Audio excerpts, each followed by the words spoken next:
Alright mates, how's it going? In today's video, episode 10 of Day of the Dragon by Richard A. Knack. Let's go! Rhonin woke up, finding himself lying in the middle of a forest again. Only this time, he was not greeted by the lovely face of Verisa Windrunner. This time he was alone, and this forest was dark and eerily silent. But as he lifted his head and glanced around, a voice then broke said silence. Ah, you're awake.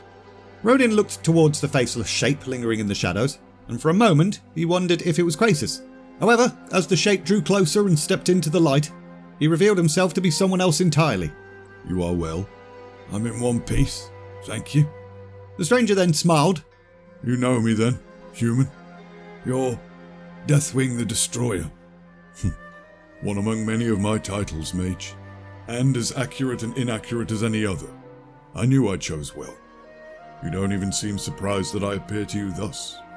What do you want from me? I want nothing from you, Wizard Rhonin.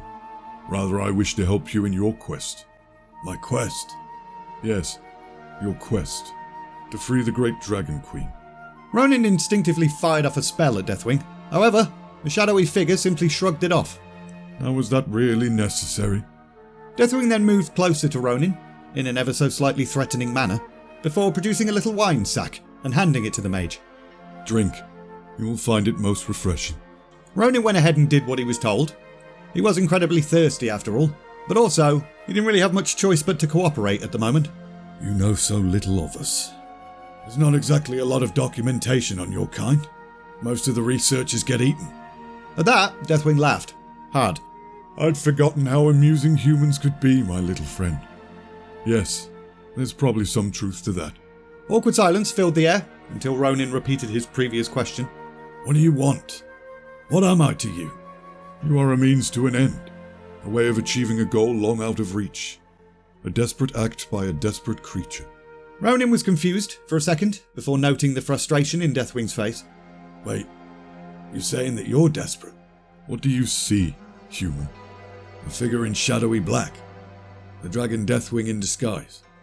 The obvious answer. Do you not see more, my little friend? Do you not see the loyal legions of my kind? The many black dragons, or for that matter crimson ones, that once filled the sky, long before the coming of humans and elves? Rhonin shook his head, still failing to comprehend Deathwing's point. No, you don't, because they no longer exist. The world was ours, and we kept it well. The magic was ours, and we guarded it well. Life was ours. But then others came. Lesser forms. Minute lifespans. Quick to rashness. They plunged into what we knew was too great a risk, and in their folly, they brought the demons to us. Rhonin leaned forward. Every wizard on the planet studied the legends of the demon horde. This was interesting stuff. If not for the dragons, this world would no longer be. Even 1,000 orc hordes cannot compare to what we faced, to what we sacrificed ourselves against. In that time we fought as one, drove the demons from our world, and in the process lost control of the very thing we sought to save. The age of our kind passed. The elves, then the dwarves, and finally the humans each laid their claims to the future. Our kind dwindled, and we fought among ourselves, slew one another. Everyone knew of the animosity between the 5 dragonflights, but what they didn't know was why. Why do you fight, after sacrificing so much together? Misguided ideas, miscommunication, so many factors that you would not understand. What's done is done, but I would make amends, for my part. I would help you free the Dragon Queen Alexstrasza. Rhonin bit back his first response, deciding instead to choose his next words very carefully. You and Alexstrasza are enemies. For the same insipid reasons our kind have fought for so long. Mistakes were made, human, but I would rectify them now. Rhonin suddenly felt very compelled to make and maintain eye contact with Deathwing. There was something deep in the dragon's eyes, calling to him, pulling him in. Alexstrasza and I should not be foes. Of course not. We were once the greatest of allies. That can happen again, don't you agree? I do. And you are on a quest to rescue her. A nagging feeling stirred within Rhonin, making him suddenly feel very uncomfortable under Deathwing's gaze. How did you find out about my quest? However, the dragon's eyes flared and pulled him right back in again. that is of no consequence. No. On your own, you will fail. There's no doubt of that. Why you continued as long as you did, I cannot fathom.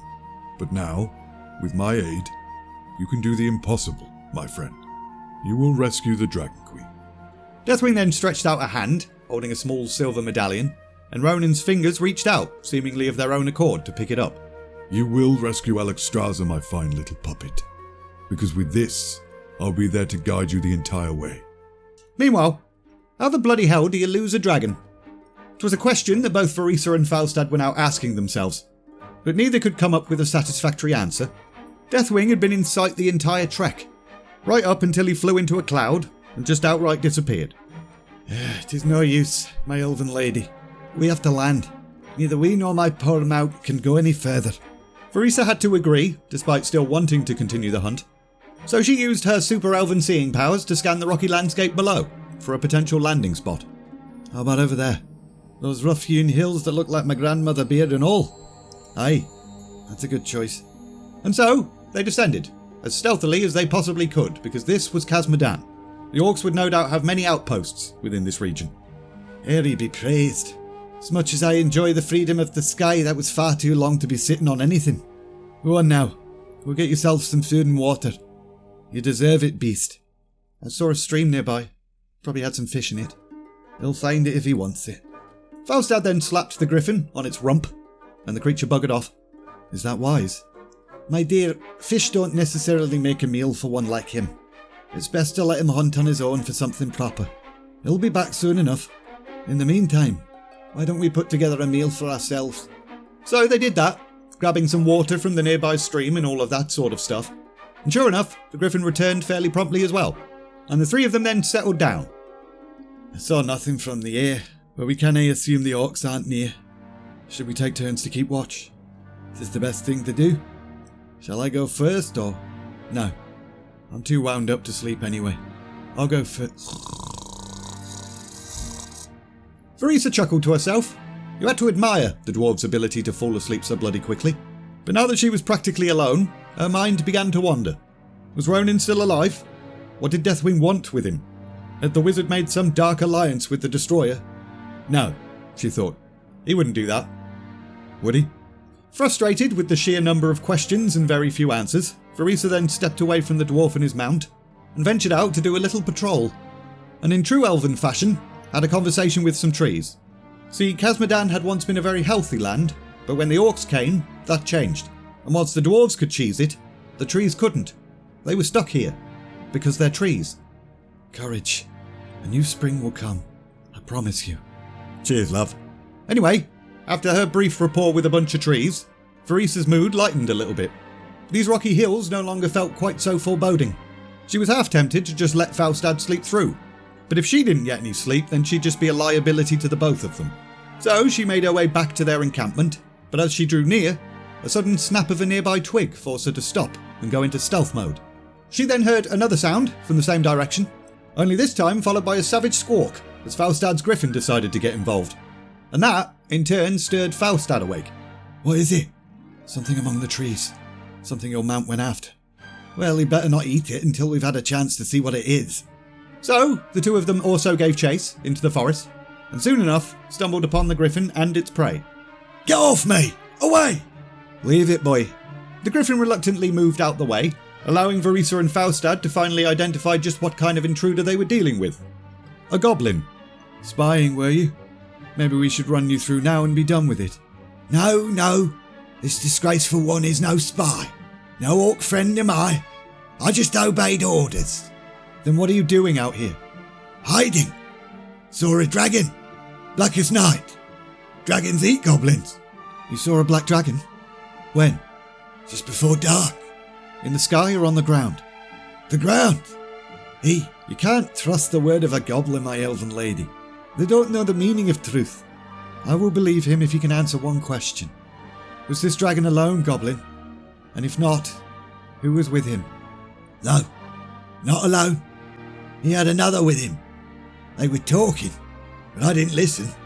Wanted to get away. Don't like dragons and don't like wizards. Wizards? Yes! Vereesa couldn't help but feel slightly excited. This wizard. Describe him. So the goblin did. Wasn't much of a description, but how many other tall red-haired wizards could there be hanging about in this area? Sounds like your friend. Seems you're right after all. We need to go after him. In the dark? Look, you've not slept at all. Please, Faustad. It's not like we have to go out searching for him. We already know where he landed. Or rather, this one does. Faustad sighed and looked back towards the goblin. And how do we know we can trust him? I'm telling you, my elven lady, these creatures are notorious liars. At that, Verisa started to unsheath her sword. Because he has two options. Either he shows us where Rhonin and Deathwing landed, or I cut him to pieces and we use him as bait. Okay then.